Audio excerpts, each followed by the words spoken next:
Places like this are meant for poor folks like you. It's true, we weren't born into privilege. Still, my sister and I have supported each other and made it this far. Seeing our classmate laugh at us through his nose really made my blood boil. There's no watch here that you could afford. People at the bottom should be fine with dollar store watches. Now scram.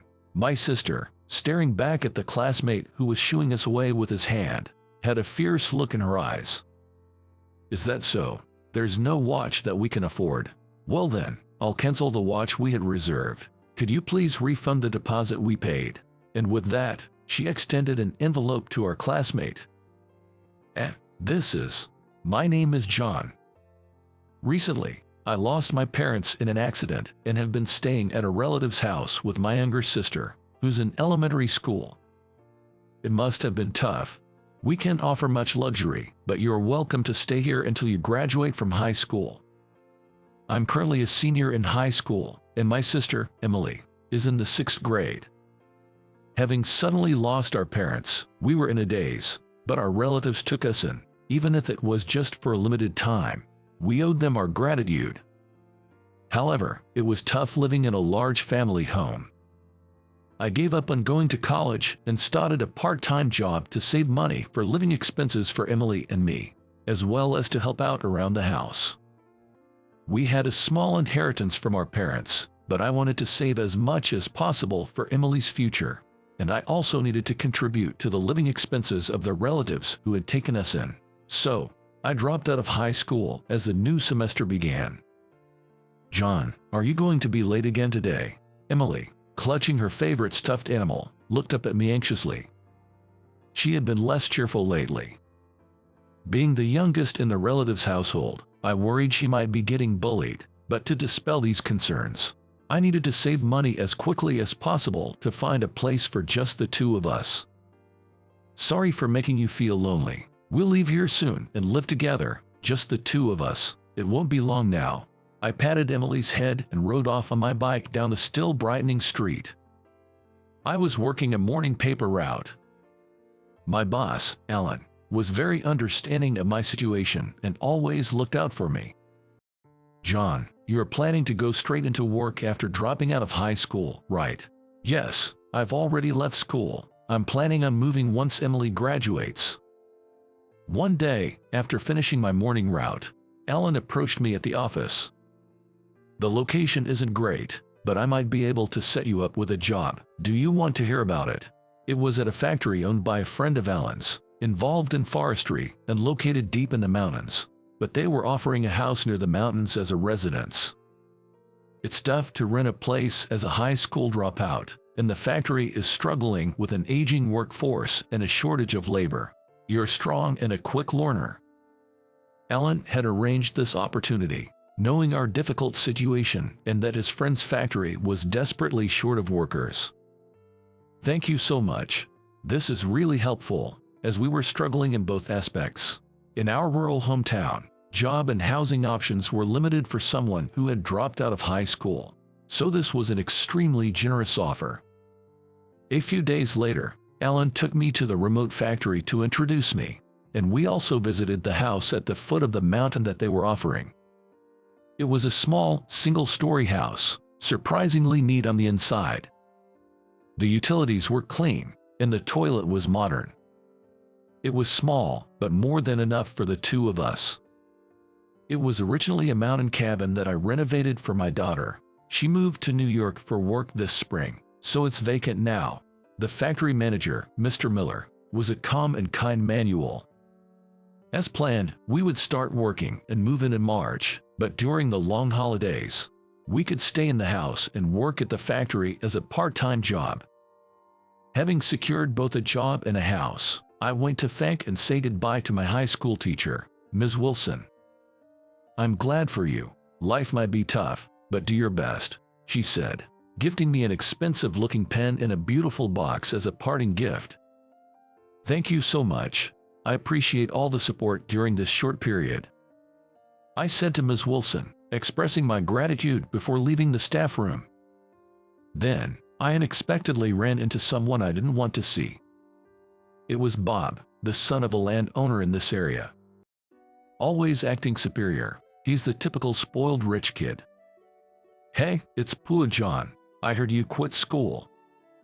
He approached me with a smirk.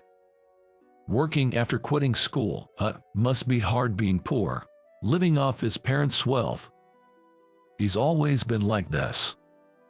Being the son of a landowner and one of the wealthiest in our class, he always needed to feel superior to others, constantly belittling everyone.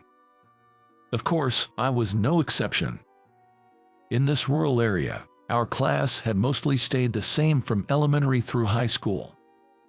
Most of my classmates had endured his arrogance for 12 years, but I was relieved to retire early from it. During field trips, he would show off his lavish multi-tiered lunchbox filled with gourmet food, critiquing everyone else's lunches. "Wow, your lunch is so plain. Just frozen food. Feel sorry for you. Commoners' lunch is always so small. Can afford more food. Such comments would leave me silent, looking down, unable to respond. He spoiled the fun of every trip. His behavior wasn't limited to field trips, sports festivals, cultural festivals, even everyday school life. He was always the same. "I'm everything, and you all are nothing." That was his usual taunt. If anyone tried to respond, he'd say, "Whoa there, don't talk back to me, poor guy. I might catch your poverty, haha." But today, he added, "I'm different from you. After graduation, I'm moving to a luxury apartment in New York and going to a prestigious university." While I thought his university choice didn't matter, I was relieved this would be the last time I had to deal with him. "Yay, that's great," I replied briefly and quickly left. Then, as the new year turned to March, Emily graduated from elementary school and was set to start middle school next month. "We appreciate everything you've done for us. From now on, it's just the two of us." With that, we left our relative's house and moved to our new home. Our belongings were surprisingly few. During the winter, I had gotten my license and bought a used moped for commuting, and I worked hard every day at the remote factory. I bought Emily a bike as a gift for starting school. The commute was long, but we managed. "Sorry, it's far and inconvenient for you to get to school." "No, it's okay. Thank you for everything, John. You work so hard every day." Fortunately, the factory's hours ended before dark due to its remote location. Though I started early, I managed to shop and cook dinner every day, ensuring we always ate together. We made sure to have conversations during dinner, despite the hardships, and life was relatively enjoyable.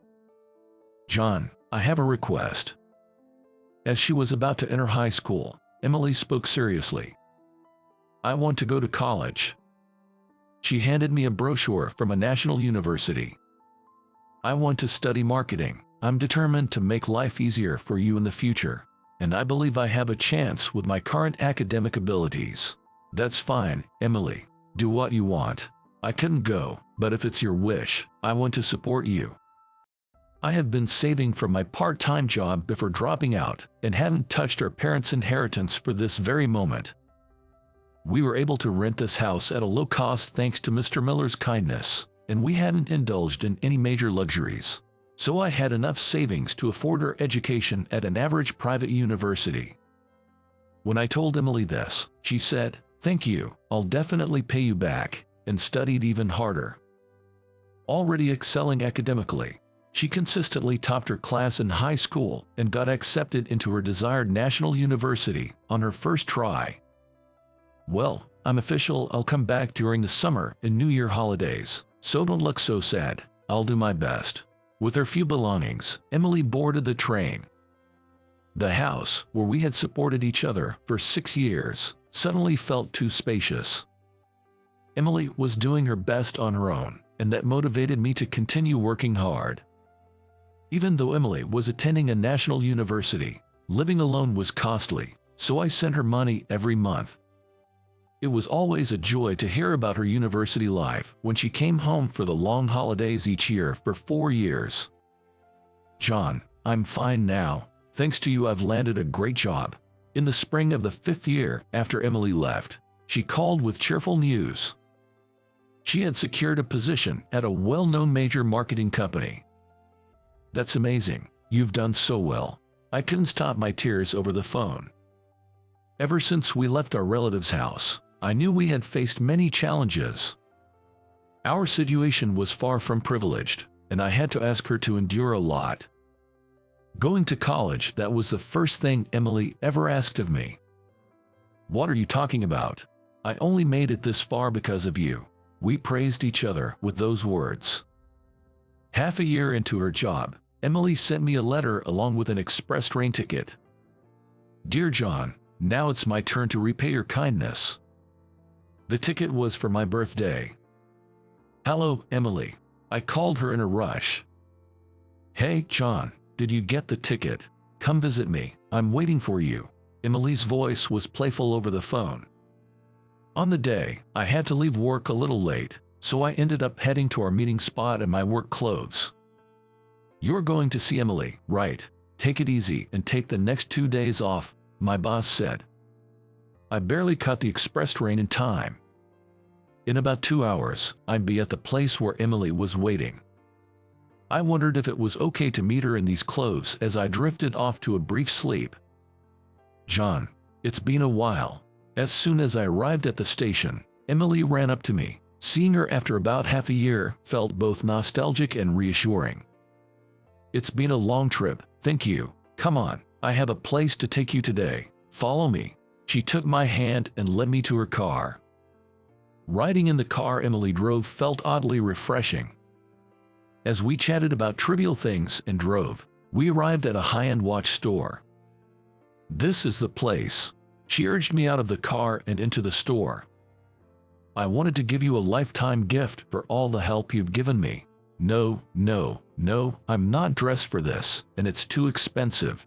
She practically pushed me into the store, where I was stunned to see a familiar face. "Welcome. Oh, it's you, John." It was Bob, our former classmate. "What's with that outfit? This isn't a place for poor people like you." He made a shooing gesture, obviously annoyed. Emily immediately stepped forward. "I'm here to buy a birthday present for my brother. Is there a problem?" "Well, so you're begging your sister for watches now? You're hopeless." He laughed mockingly, comparing me and Emily, then turned to her. "How did a poor girl like you manage to buy a watch from here? Did you sleep with some old guy for money?" Emily remained cool. "Hey, what do you know about my sister? So is your sister doing sugar dating for her brother? Even if you wear a watch from here, it won't suit a dropout like you. Pearls before swine." He opened the store door. "Bottom feeders should stick to dollar store trash watches. Now scram." Bob tried to shoo us out. Emily took a deep breath and then said quietly, "I understand. We can afford a watch from here, can we? That's what I'm saying. Now leave." Bob responded grudgingly. Then, Emily pulled an envelope from her bag and handed it to Bob with a smile. "We'll cancel the watch I reserved, so please refund the deposit I paid in advance." Bob's face turned blue as he looked through the envelope, which bore an expression of disbelief. Inside was a receipt for the deposit, paid for a limited edition watch worth $200,000. Emily had thought it would suit me and had customized a popular luxury watch for my birthday, preparing to pick it up. She had already paid a deposit of $150,000. The commotion attracted the store manager, Daniel. "What's all this about? Miss Smith, we've been expecting you. Your reserved watch is ready. Please come this way." Daniel, seeing Emily, greeted her respectfully and started to lead us to a private room for discussions.